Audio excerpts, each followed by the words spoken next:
A paz de Cristo, meu amigo, meu irmão, gostaria de estar convidando nessa hora para mais um estudo da revista Palavra e Vida da Convenção Batista Fluminense, revista de jovens e adulto, edição 80. Tema central dessa revista: o reino e o monte, a cidadania e o sermão do monte. Nós estamos estudando, na verdade, iremos estudar a lição 7. A sétima lição, ela tem como texto base Mateus 6, 9 e 15. E o título da lição dessa semana é a oração modelo. O tipo de modelo de oração que devemos fazer a Deus, né? E nós sabemos que a oração é um diálogo sincero que eu e você temos com Deus. Mas antes de darmos introdução ao estudo dessa semana, estaremos orando a Deus e agradecendo a Ele a oportunidade que Ele nos dá de estudar mais um pouco sobre a Sua Palavra. Pai querido, Deus eterno, soberano Deus, Criador do céu, da terra, graças te damos a Deus por essa oportunidade que o Senhor dá a cada um de nós. Quando nós nos reunimos juntamente com os irmãos, nesse canal, ó Deus, nesse veículo de comunicação que é o canal do YouTube, pela qual o Senhor tem nos permitido anunciar o teu reino aqui na terra. E essa escola virtual, Senhor, que é a escola bíblica digital que o Senhor nos permitiu e tem permitido que nós anunciemos e estudemos sobre a Tua Palavra, ó Deus. Muito obrigado pelos irmãos que são inscritos e aqueles que têm se inscrito no nosso canal e aqueles que hão de se inscrever. Porque é importante, Senhor, de nós estudarmos a Sua bendita e maravilhosa Palavra. Ela edifica a cada um de nós. Que o Senhor possa estar abençoando os inscritos e todos aqueles, Senhor, que ouvirão a Tua Palavra. Ó Deus, atua na nossa vida. Ajude-nos a completar esta missão em nossos caminhos. Em nome de Jesus Cristo, nós te agradecemos. Quero também agradecer aos amados irmãos que têm compartilhado, que têm assim compartilhado no canal, né? Dando seus comentários, deixando seus comentários, incentivos. E aos amados também que têm orado por mim, orado por nós, na verdade, e que o Senhor continue abençoando a cada dia as nossas vidas, para que possamos crescer no conhecimento e na graça do Senhor Jesus. Quero agradecer os inscritos, quero agradecer a Convenção Batista Fluminense, que tem nos disponibilizado essa revista, né? E o pastor Luciano Conzedei. Já até me esquecendo que o autor dessa revista é o nosso querido pastor Luciano Conzedei. E nós somos gratos à vida desse amado irmão. Que o Senhor possa estar abençoando a sua casa, a sua vida, né? Dando essas considerações, irmãos, eu quero entrar no estudo. Oração de modelo, né? Uma oração, nós falamos na lição passada, uma oração genuína, né? E essa semana, agora, nessa lição 7, nós vamos tratar sobre oração modelo. Nós podemos definir a oração modelo. O que é um modelo? Alguém que pode servir de norma ou regra comportamental, né? Ou de modelo, de forma como devemos fazer. Algo figurado, na verdade, né? Então, irmãos, essa lição é muito importante, porque toda a estrutura de uma igreja, ela passa pela oração.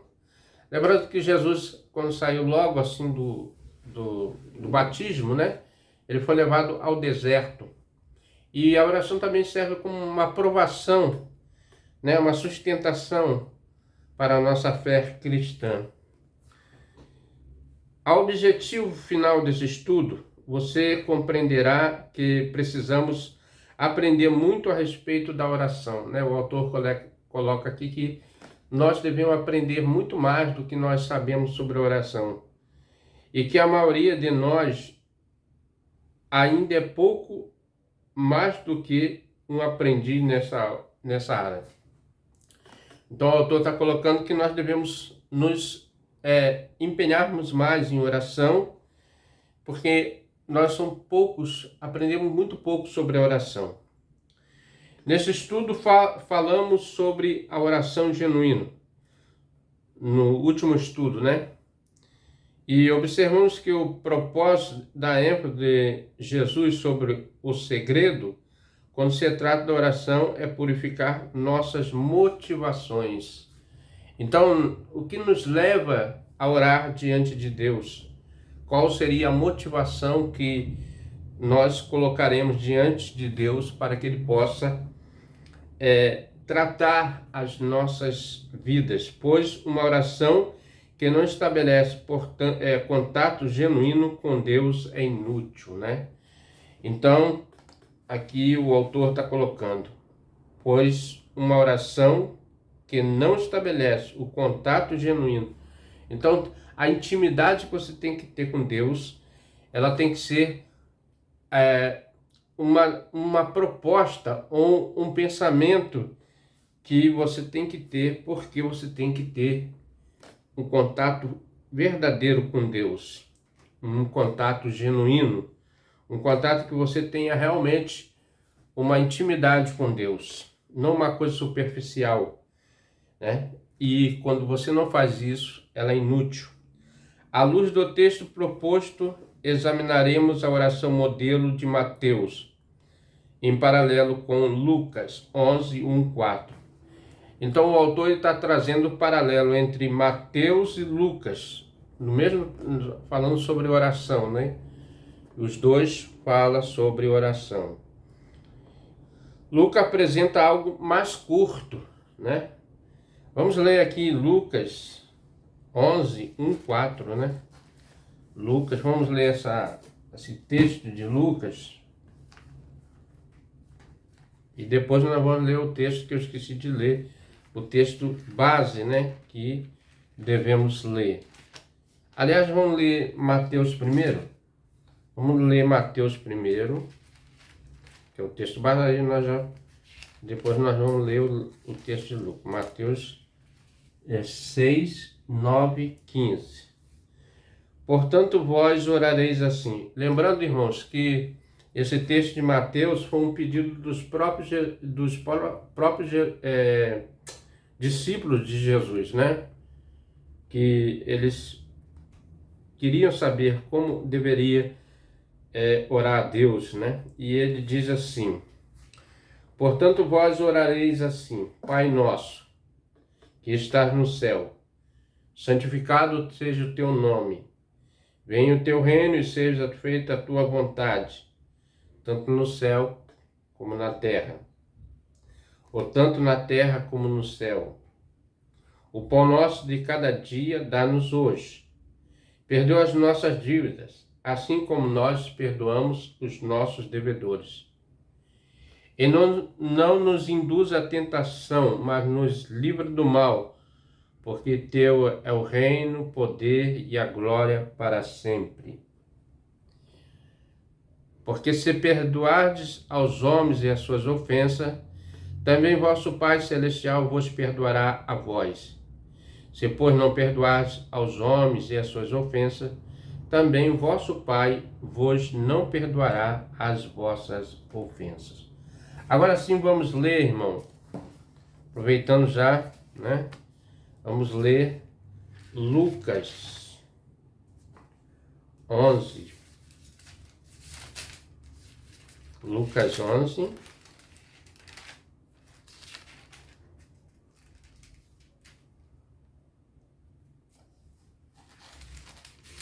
Um 4, né? Tem como subtítulo aqui a oração dominical, né? E aconteceu que, estando ele a orar em um certo lugar, quando acabou, e disse um dos seus discípulos: Senhor, ensina-nos a orar, como também João ensinou os seus discípulos. E ele lhes disse: quando orares, dizei: Pai, santificado seja o teu nome e venha o teu reino. Dá-nos cada dia o nosso pão cotidiano e perdoa os nossos pecados, pois que também nós perdoamos a qualquer que nos deve, e não nos induza à tentação, mas livre do mal. Então, Lucas foi mais simplório aqui, foi mais resumida a sua ideia sobre oração, enquanto Mateus ele falou muito mais, né? Ele se expressou de uma forma mais abrangente. É o que o texto aqui, o pastor Luciano Cozedê nos traz, né? Lucas apresenta algo mais curto, primitivo, enquanto Mateus adapta ao uso mais congregacional.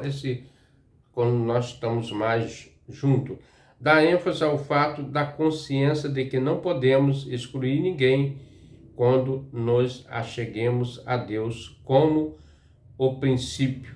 Mateus 5, 23. E Mateus 5, 23 e 24. Aí ele fala aqui sobre a esmola e também o perdão, se alguém tem alguma ofensa, né? Mateus 5. Vamos voltar aqui ao texto, né? Vamos abrir as nossas Bíblias, né? Como já tem falado alguma, escola dominical é isso mesmo, né? E é Bíblia, conhecimento bíblico. Vamos destrinchar. Mateus 5, 23 e 24, que diz assim: portanto, se trouxere a tua oferta ao altar, e aí te lembrares de que teu irmão tem alguma coisa contra ti, então está fazendo um alerta aqui, né? Quando você for entregar a sua oferta, e te lembrares lá no altar, né? Lá no lugar que você for entregar a oferta, que alguém tem alguma coisa contra ti, a recomendação é: deixa ali diante do altar a tua oferta e vai, reconcilia-te primeiro com teu irmão, depois vem e apresenta a tua oferta, né? Então, quer dizer, Deus está tratando que devemos perdoar os nossos irmãos, consertar com aqueles que realmente nós temos alguma coisa a tratar. Em Mateus vemos um equilíbrio entre a proximidade e a transcendência de Deus, com a intimidade familiar. Deus é Pai. Então Mateus, ele começa no livro de Mateus, Jesus ensinando, e Jesus fala, né? Orarás assim a teu Pai que está no céu, né? Nosso Pai que está no céu. Orarás assim, Pai nosso que está no céu. Santificado seja o teu nome. Então, reconhecendo que Deus é santo, né? Ele está sentado no trono e reconhecemos que Deus é santo. Mas permanece transcendente, por isso a solenidade e reverência deve fazer parte de nosso relacionamento. Ainda que nós sabemos que Deus é o nosso Pai, devemos ter respeito ao tratar com Deus, né? O temor, né? O temor o princípio da sabedoria, o temor, que é o respeito a Deus. O temor aqui não é você ter medo de Deus, mas sim respeito ao nosso Deus. Então, irmãos, dizendo essas coisas, nós vemos que, apesar de tudo isso aí, a colocação que Mateus faz e que Lucas faz, nós vemos que tem uma proximidade de família aqui. Deus é o nosso Pai. Mas é um Pai santo, né? É um Pai que nós devemos respeito, ainda que tenhamos uma intimidade com Deus, não devemos fazer igual muitos tratam Deus como se estivesse falando com pessoas do mesmo nível, né? Deus está acima de todos nós e devemos ter reverência a Deus, respeito. Primeiro ponto dessa lição: quem tem Deus por Pai não é egoísta. Interessante, né, o título. Esse paradoxo que exige respeito e honra faz parte de toda a nossa vida. Então, no princípio, né, o principal aqui é que você tenha respeito e honre a Deus. Deus está em Cristo e nós encontramos em Cristo nas outras pessoas, pois no reino de Deus não se faz acepção de pessoas. Então, Deus é o Criador de todas as pessoas que buscam e queiram conhecer a Deus, né?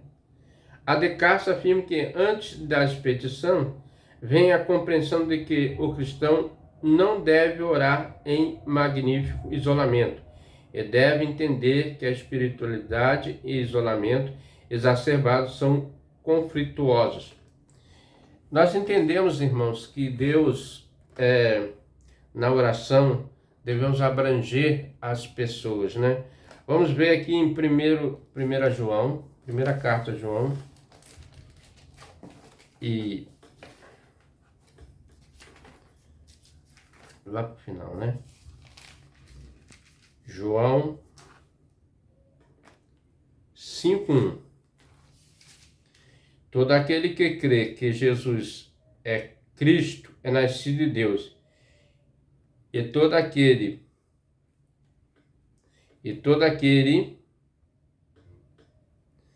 que ama o que gerou também ama o que dele é nascido, né?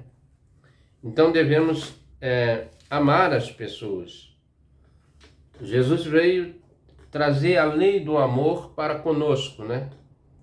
E ele disse: quem ama a Deus tem que amar ao próximo. Então devemos amar as pessoas em primeiro lugar.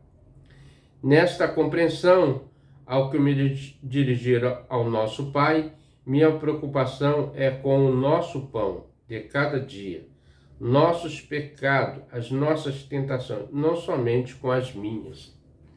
Então a oração ela abrange outras pessoas, né? E devemos orar em comunidade para as pessoas também usufruir da comunhão com Deus. Não sejamos, como o Tito diz aqui, egoístas só para nós.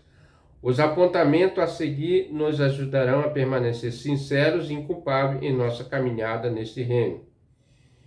Aí ele vai minuciando aqui e diz: ele está no céu, portanto não rompa o limite da intimidade. Irmãos, muitas pessoas têm tratado Deus como você, como um amigo assim, né? Como se estivesse fazendo um amigo comum.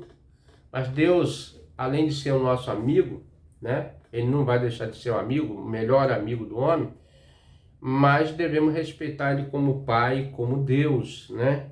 Que ele é Senhor também. Então, muitas das vezes as pessoas confundem a intimidade com liberdade, né? Exacerbada. O apontamento seguinte nos ajudará a permanecer sincero e inculpável em nossa caminhada no reino. Nós devemos ter limite da intimidade. Venha o teu reino, disposição e submissão imediata ao seu reino. Então, que venha o teu reino. O que está inserido no reino? Os súditos. Nós somos súditos desse reino. Existe um rei que é o nosso Deus, Jesus Cristo. E existe os súditos, que somos todos nós, né? Que somos aqueles que obedecem ao mandado do soberano, do rei, do nosso Senhor. Seja feita a tua vontade, o desejo para que a vontade de Deus se cumpra, para que o reino de Deus seja estabelecido, para que a vontade e a justiça de Deus seja estabelecida, para que o amor de Deus abranja a todos os homens, para que nós nos possamos estar junto com o nosso Criador, inculpáveis, sem culpa, né? Livre do mal, livre do pecado. Então, pão nosso de cada dia, o suprimento para as necessidades diárias. Com certeza, irmão, Deus tem suprido as nossas necessidades, né? Tem nos dado chuva, alimentação, a plantação. Então, Deus tem suprido a necessidade de cada um. Observe o versículo 12, perdoa as nossas dívidas, está ligado também ao que pode estar devendo, né? Então, nesse versículo 12, Perdoa as nossas dívidas, assim como nós perdoamos nossos devedores. Devemos perdoar as pessoas, aqueles que nos afrontam, aqueles que nos perseguem, né? E a Bíblia fala também que aos que perseguem a igreja. Por quê? Porque eles perseguem porque eles não têm entendimento espiritual, porque às vezes nem sabe por que está perseguindo um cristão, né? Mas ele persegue por falta de visão espiritual. E devemos orar por aqueles que nos perseguem, porque aqueles que nos maltratam, para que nós estejamos na presença de Deus sempre. Então, irmão, nós falamos aqui, no primeiro tópico, quem tem Deus por pai não é egoísta, né? Não é egoísta no sentido que nós só queremos para nós, guardamos só para nós, mas queremos também que as demais pessoas sintam o poder de Deus, a graça de Deus, a misericórdia de Deus. Devemos compartilhar esse amor com as pessoas, né? Na verdade, compartilhando o reino de Deus, né? Que foi proposto pelo nosso Pai, através dessa oração. Que venha o teu reino, seja feita a sua vontade, né? Quem tem Deus por Pai vence a amargura. Então, irmão, nós sabemos que a amargura é algo que vem a contaminar o sentimento do homem. E na amargura tem muitas coisas que estão ligadas. Temos uma súplica para evitar a tentação entre o pedido referente ao perdão no verso 2. O seu esclarecimento nos versos 14 e 15 apresenta possivelmente a principal tentação enfrentada, a amargura. Pessoa que não consegue perdoar, não consegue tirar aquela angústia de dentro dele, porque ele está uma pessoa amargurada. Então vamos aqui no versículo 14 e 15, que diz assim: porque se perdoados os homens e suas ofensas, também o vosso Pai Celestial vos perdoará a vós, né? E se, pois, não perdoares os homens e suas ofensas, também vosso Pai não vos perdoará as vossas ofensas. Então, irmão, é importante que devemos liberar perdão. Eu sei que a tendência é que nós guardemos mágoa, mas devemos tirar toda a raiz de amargura que tenta nos prender ao engano, ao pecado, ao engodo, né? Porque devemos ser pessoas amorosas, pessoas que realmente estão dispostas a ter uma atitude diferente nesse mundo. Esse Carso é um pregador do Evangelho de Cristo, né? Carso fala da tentação, aliás, é um teólogo reformado, evangélico, professor do Novo Testamento. Na verdade, é um pregador, né? Carson fala da tentação de manter um verniz da religião verdadeira, mesmo quando os pensamentos secretos estão tomados por corrupção. A amargura pode ser uma resposta pecaminosa ao sofrimento.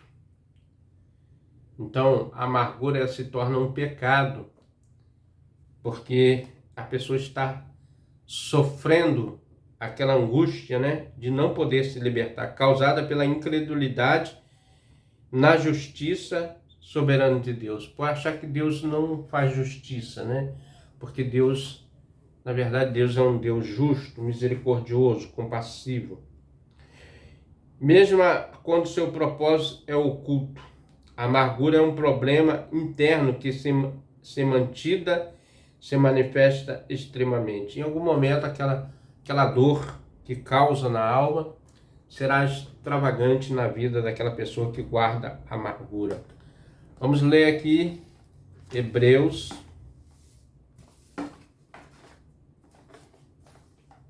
Só um instantinho aqui.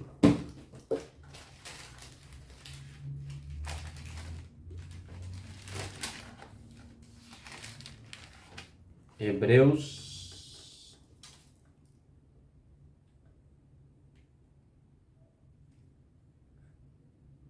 12:15.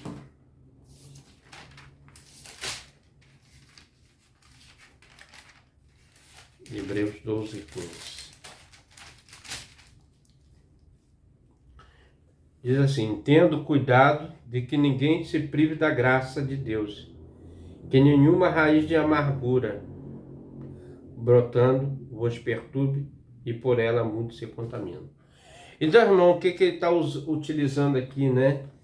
O apóstolo Paulo, ele fala sobre isso aqui, tendo cuidado que ninguém se prive da graça, né? Que ninguém fique preso, né? Que ninguém regozije na graça e que nenhuma raiz, né, que brota, coisa que brota de amargura, brotando, vos perturbe e por ela contamina. Numa plantação, uma semente má contamina toda uma plantação, estraga todo um bom fruto, né? Então ele está usando aqui algo que é inerente às coisas que podem acontecer na vida de um cristão, privar da graça de Deus, né? Tirar a graça de Deus porque esses desejos, né, que contamina o homem, pode assim afastar o homem da graça de Deus. É como uma raiz que brota e contamina a muitos. Começa no coração, mas em algum momento manifesta em atitude de ressentimento, né? Enquanto não é manifestada, é encoberta com mentiras. Então é uma farsa que a pessoa está vivendo, mas em algum momento se torna pública.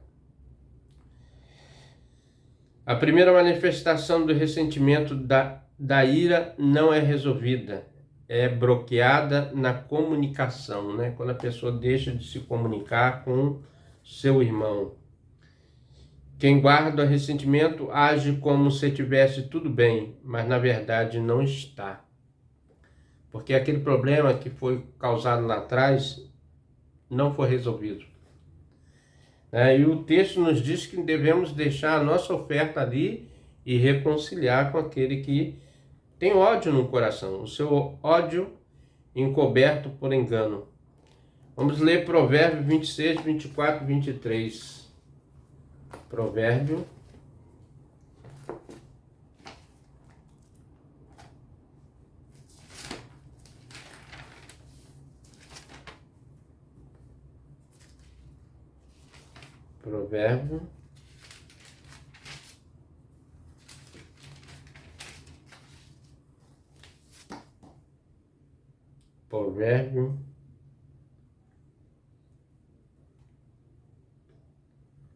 26, 24 e 26 a 26. 26, 24 a 26. Para te guardar é isso mesmo? Provérbios 26. Provérbios 26.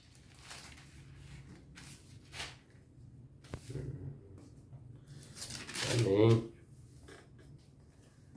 Aquele que aborrece e dissimula com os seus lábios, mas seu interior encobre engano. Quando te suplicar com sua voz, não te fies nele, porque 7 abominações há no teu coração. Ainda que seu ódio seja encoberto com engano, a sua malícia se descobrirá na congregação. O que faz uma cova, nela cairá, e o que revolve a pedra, esta sobre ela rolará. A língua falsa aborrece aquele a quem ela tem maravilhado, e a boca lisonjeira opera a ruína.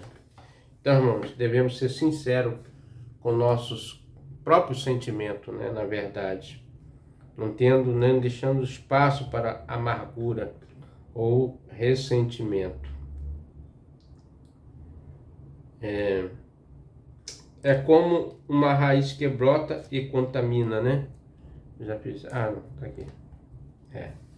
Então, irmãos, nós falamos aqui: quem tem Deus por Pai vence a amargura. E o ódio, né? Não está. Como é que é? O ressentimento age como se tivesse tudo bem, mas na verdade não está. O seu ódio é encoberto por engano. Não devemos nos enganar a nós mesmos, né? Então, primeiro tópico, falamos, quem tem Deus por Pai não é egoísta. Segundo tópico, quem tem Deus por Pai vence a amargura. Terceiro tópico e último tópico, quem tem Deus por Pai vence a hipocrisia e religiosidade. Essa palavra hipocrisia, irmãos, nós vemos que é um ator, na verdade, alguém que atua. Tudo isso se encaixa com os versos 1 a 18, a destruição da hipocrisia religiosa. O fato é que precisamos aprender muito a respeito da oração sincera. A maioria de nós ainda é pouco mais do que ser um aprendiz, né? A verdade não deve ser relativizada, construída segundo interesses e aplicada levando em conta o prestígio e a importância social das pessoas. É como se você não deve fazer acepção de pessoas, né? Na verdade. Ela precisa ser vista como bússola, norte para as ações da vida e sustentáculo para qualquer construção na dimensão ética, moral e espiritual. A oração deve ter esses princípios, irmãos. Ser autêntico, ter o prestígio, né, de um norte, de um caminho, de uma direção. Daí ser imperiosa uma avaliação sobre nós mesmos, para superarmos quaisquer tendência ou atitude que reflita a hipocrisia. Hipocrisia, Jesus usou muito o termo hipocrisia sobre os discípulos, que falavam uma coisa e praticavam outra. Considerando o desafio alcançar uma autêntica expressão da fé, visto que fomos chamados para ser diferente, para fazer diferença e frutificar, sendo sensível quanto à realidade que nos cerca, a voz do Divino Mestre e Sumo Pastor, Senhor Jesus Cristo. O que Deus quer e pede de nós, que sejamos autênticos em nossas orações, que sejamos sinceros ao abrir a nossa boca. E Ele sabe tudo que nós pensamos. Não adianta você tentar enganar a Deus, porque Deus já conhece o seu coração. Andando com Ele, sendo fiéis em seus ensinos, né? Aprendendo sempre na palavra, né, de Deus, que é o nosso norte, que fala sobre ética, sobre espiritualidade, tudo isso Jesus nos ensinou. A vida precisa de equilíbrio entre responsabilidade e privilégio. Ser uma pessoa sensata, equilibrada, né, diante de tantas coisas que nós vemos nesse mundo. E tudo depende se tivermos nele e ele em nós. Se nós estivermos no centro da vontade de Deus e nós nele, né, em Deus, estando firmado nele, ancorado nele, como um barco está ancorado a um cais seguro, né?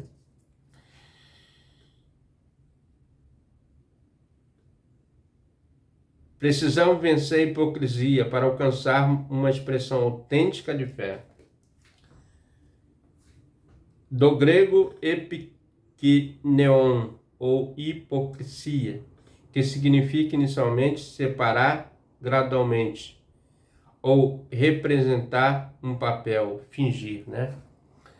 Então, na verdade, ele é um autor, né? Ele é ator, na verdade. Na antiga Grécia, os atores do teatro, durante a apresentação, fingia ser outra pessoa. Ela fingia ser um outro personagem, né? Um ator, na verdade. E de um papel, um personagem. E do grego epiknestral, que significava fingimento. Essa palavra é aplicada à ação de interpretar uma peça teatral. Com o tempo, a hipócrita passou a indicar qualquer pessoa falsa ou fingida. Foi com esse sentido que entrou na língua portuguesa. Ela é uma palavra grega, de origem grega, né, mas adaptada para a língua portuguesa. Ela passou a entrar no vocabulário dos portugueses, por volta do século XVI. Aqui está entre parênteses, Emanuel Luciano Cosidê. Deve ser um livro que ele... é um livro dele mesmo, né? Na verdade, é um livro dele, que tem as páginas 17 e 41.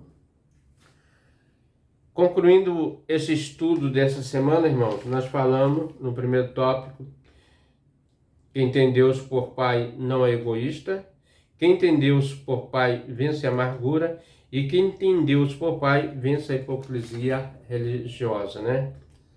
Como tem pessoas hipócritas dentro das religiões, né? Religioso. E isso atrapalha, porque as pessoas querem autenticidade, né? Querem coisas verdadeiras.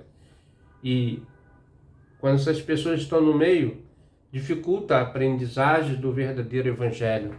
E muitos afastam porque vê essas pessoas. Não era para ser assim. Era para realmente buscar verdadeiramente, crer poderosamente, né? Mas muitas pessoas dificultam a entrada do evangelho. Por isso que Jesus mesmo falou que eles não cumpriam os mandamentos, ainda punha dificuldade sobre aqueles que queriam entrar. No coração do Pai, nós aprendemos redenção, né? Autoridade, adoração, governo, submissão, provisão, perdão, proteção, liberdade e segurança. Tudo isso nessa oração nós aprendemos sobre isso aí, no reino de Deus. Além disso, a importância do equilíbrio em nossa relação com Deus, a importância da espiritualidade que nos aproxima ao invés de afastar-nos. Então, irmãos, acheguemos-nos, aproximemos de Deus, né? Porque Ele tem palavras reais para nós, né? No Evangelho de Lucas 11:1, a oração do Pai Nosso nasce do desejo dos discípulos, né? Como já relatei aqui, em aprender a orar. Expressa uma espécie de insuficiência que lateja no coração humano. Então os discípulos sentiam esse desejo de querer aprender, né, falar com Deus. E com certeza deu resultado, irmão, porque essa oração modelo serve para nós até hoje, né? A oração, principalmente em Mateus, quando nós juntamos, né? Não somos egoístas para nós mesmos e oramos juntos, né? Nesse sentido, a oração do Pai Nosso. Discípulo em aprender a orar. E a insuficiência que lateja no coração humano, como escreve Abraham Heschel no tratado que escreveu sobre a oração. Esse Abraham Heschel, ele foi um rabino e filósofo, ativista dos direitos civis, amigo de Martin Luther King, pastor batista americano, né? Só para os irmãos compreenderem. Não nos recusamos a orar. Apenas sentimos que a nossa língua está presa e que a nossa mente está inerte, quer dizer, a nossa mente está parada, né? Que a nossa visão está embaraçada, quando nós não dedicamos momentos de oração. Precisamos conversar sobre oração e orar, pois oramos menos do que devíamos, né? Então, devemos orar muito mais, né? Orar, na verdade, orar sem cessar, né? Precisamos buscar a motivação correta, com valores corretos para uma vida correta diante dele. Em Romanos 8, 26, 27, Romanos 6,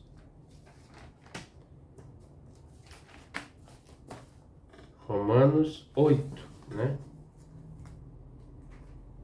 Tá aqui um pouquinho. 26 e 27. Da mesma maneira também o Espírito ajuda nossas fraquezas. Então o Espírito Santo ajuda nas nossas fraquezas. Porque não sabemos o que havemos de pedir como convém. Mas o mesmo Espírito intercede por nós com gemidos inexprimíveis. É como se o Espírito Santo interpretasse a nossa oração para Deus, né? E aquele que examina os corações e sabe qual a intenção do Espírito, é ele que, segundo Deus, intercede pelos santos. Então, irmãos, temos um advogado, temos alguém que está pronto para nos ajudar diante do Pai, que é o Espírito Santo de Deus. Como apontou o pastor Billy Graham, quando tinha 99 anos, dobre os seus joelhos e ore até que você e Deus se tornem amigos íntimos, né? Que lição maravilhosa, né, irmãos? Falando sobre oração. E oração é a chave de toda a resposta que nós precisamos. E, como foi falado aqui, a oração é uma das poucas coisas que nós damos valor, tanto em qualquer lugar, mas nós sabemos o valor que ela tem. E ela é muito poderosa. É uma arma que o cristão deveria se debruçar melhor. Orando em espírito, andando em espírito, né?